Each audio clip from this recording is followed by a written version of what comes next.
ഞാനിന്ന് പറയാൻ പോകുന്നത് ഒരു ശത്രുതയുടെ കഥയാണ്. ഈ ശത്രുത മനുഷ്യനും മനുഷ്യനും തമ്മിലല്ല, മറിച്ച് മനുഷ്യനും ഒരു ഈച്ചയും തമ്മിലാണ്.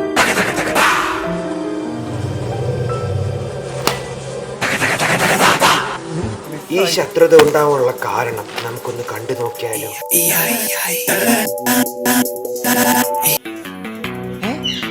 ഈച്ച സിനിമയോ? വെളിച്ചത്തിലെ കതിരായി ഞാൻ വന്നു. അമ്മയ്ക്ക് ഇഷ്ടപ്പെട്ട സിനിമ. മോനെ, അമ്മയ്ക്ക് ഒത്തിരി പണിയുണ്ടടാ. അന്ന് സിനിമ കാണാൻ മറ്റാരും ഇല്ലെന്ന് വിചാരിച്ചിരുന്നപ്പോൾ അടുത്തിരുന്ന് മറ്റൊരാൾ ഇതെല്ലാം കാണുന്നു എന്ന കാര്യം ആരും തന്നെ അറിഞ്ഞില്ല. ഈച്ചക്ക് ഇത്ര ശക്തിയോ? എന്തൊക്കെ പറഞ്ഞാലും ഈച്ചയാണെങ്കിലും ദ്രോഹം ചെയ്തു കഴിഞ്ഞാൽ ഇങ്ങനെ തന്നെ വേണം പ്രതികരിക്കാൻ. മനുഷ്യന്മാരെയൊക്കെ ദ്രോഹിക്കണം അല്ലേ?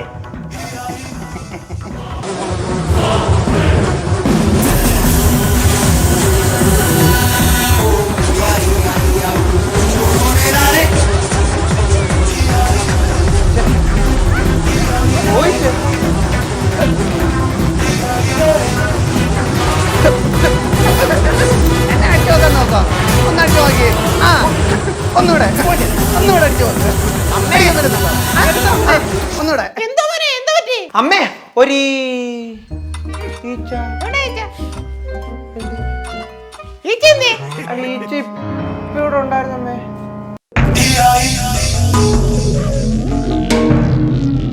എന്തോ മോനെ, ഓരോ പടം കണ്ടിട്ട് ഓരോരോ.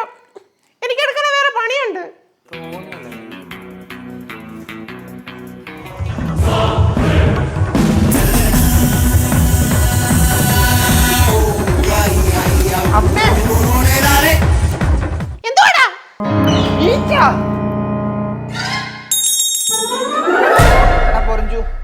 എടാ, നീ ഇങ്ങോട്ട് വന്നേ പറ്റത്തുള്ളൂ.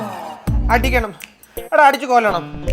പെട്ടെന്ന് വാ. എടാ, ആരാടാ നിന്നെ അടിച്ചത്? അടിച്ചവന്റെ പേര് പറ. അവനെ വീട്ടിൽ കയറി നമ്മൾ അടിക്കും. പേര് പറ നീ. എടാ, എവിടാ അവന്റെ വീടെന്ന് പറ.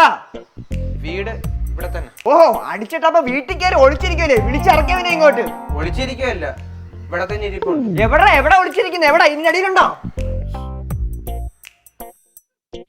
ഇത് ഈച്ചയല്ലയോ? ഇവനാണ് അടിക്കണ്ടേ? എടാ, സത്യമായിട്ട് ഇത് ഇച്ചിരി കോംപ്ലിക്കേറ്റഡ് പ്രശ്നമാ. നീ എങ്കിലും ഒന്ന് വിശ്വസിക്ക്. എടാ, നീ എന്തുവാണ് ഈ പറയുന്നത്? എന്റെ പ്രശ്നം എന്ത്? എനിക്കറിയായിരുന്നു, ആരും വിശ്വസിക്കുന്നില്ലെന്ന് എനിക്കറിയായിരുന്നു. ഞാൻ അതുകൊണ്ട് വീഡിയോ എടുത്ത് വെച്ചിട്ടുണ്ട്. വീഡിയോ കാണിച്ചു തരാം. ഒന്ന് കണ്ടു നോക്കാം.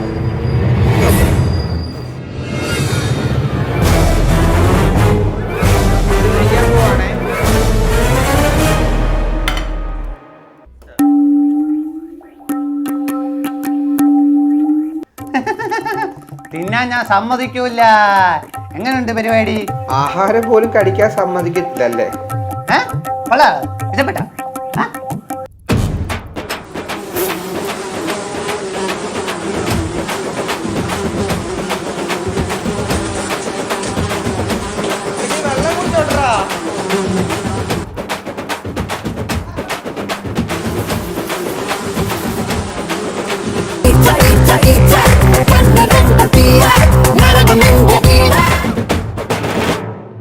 അപ്പൊ ഒരു ഈച്ച സിനിമ കണ്ടു കഴിഞ്ഞാൽ ഈച്ചകൾക്ക് ഇങ്ങനെ ആവുമോ?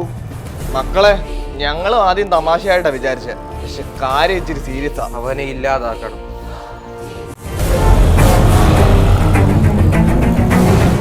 എൻ്റെ ഒരു ഇത് വെച്ചിട്ട് അവൻ സാധാരണക്കാരനല്ല, അവനെ പുകച്ച് ചാടിക്കണം. ഞാൻ എന്തായാലും അകത്ത് പോയിട്ട് നല്ലപോലെ പുകയിടാൻ പോവാ. സൂക്ഷിച്ചോണം.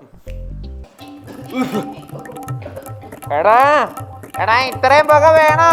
എടാ, നല്ലപോലെ പുകച്ചാലേ അവൻ ചാവത്തുള്ളൂ. നിങ്ങൾ 2 മിനിറ്റ് ഒന്ന് പിടിച്ചിരിക്ക്. 2 മിനിറ്റ് കൊണ്ട് ഞങ്ങള് ചത്തുപോണേ. എടാ, തീർന്ന്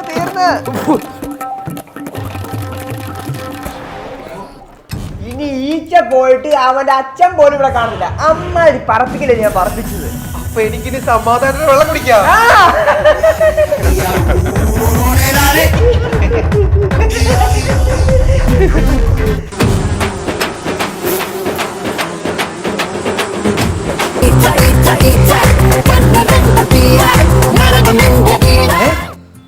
അമ്മ വരുന്നോ? ഇല്ല, ഇവിടെ കുഴപ്പമൊന്നുമില്ല. അമ്മ കേട്ടോ? ആ, ശരി. അച്ഛാ, അമ്മേ, ആര്യയുടെ അമ്മ വരുന്നുണ്ട്. ഓ അപ്പൊ അച്ഛൻ എല്ലാം പറഞ്ഞ് ഓക്കെ തരണം. എല്ലാം സെറ്റാക്കി തരാം. ഓക്കെ. അപ്പൊ ഞാൻ എന്തെടുക്കണം? നീ എങ്ങോട്ടെങ്കിലും പോടാ. ആവശ്യം കഴിഞ്ഞപ്പോ ഞാൻ ഔട്ടിങ്. എന്റെ മോനായതുകൊണ്ട് പറയല്ല, നിങ്ങളുടെ മോളെ പൊന്നു പോലെ നോക്കും. ഉത്തമനാ. എനിക്ക് പ്രാധാന്യം കുടുംബത്തിന്റെ മഹിമയാ. ഞങ്ങളുടെ കുടുംബ പാരമ്പര്യം നല്ലതാ. അതിനെനിക്ക് ഇത്തിരി സംശയമുണ്ട്. പെണ്ണിന്റെ അമ്മാവനെ വഴിയെല്ലാം മനസ്സിലാവും. ഡിയേ ചായ ഇട്. ഈ ചായയിലൂടെ മനസ്സിലാവും നിങ്ങളുടെ കുടുംബത്തിന്റെ പാരമ്പര്യം. കുഴപ്പമില്ലെന്ന് തോന്നുന്നു. അപ്പൊ ഭാവി കാര്യങ്ങൾ തീരുമാനിക്കാം.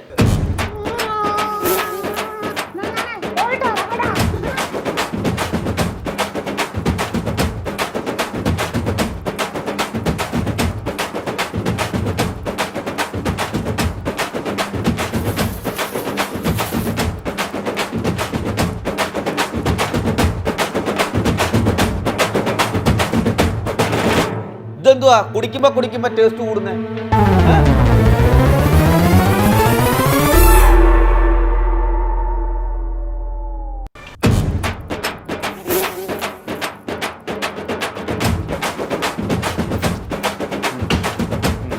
ഞങ്ങളുടെ കുടുംബത്തിന്റെ മഹിമ ഇപ്പൊ മനസ്സിലായല്ലോ.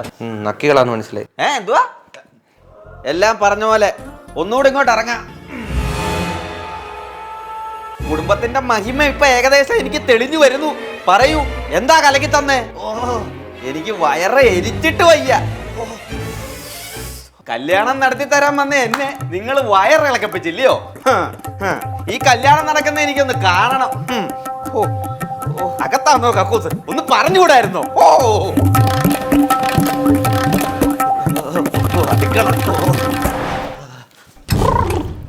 മോനെ, ഇതിനി നടക്കുമെന്ന് തോന്നുന്നില്ലടാ.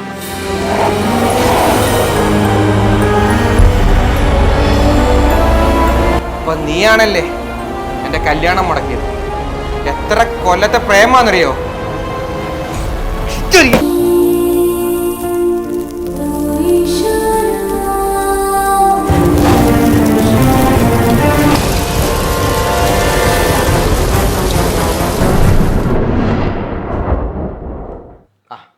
ഇതിനകത്ത് എപ്പോഴും ഇതേ ഉള്ളൂ.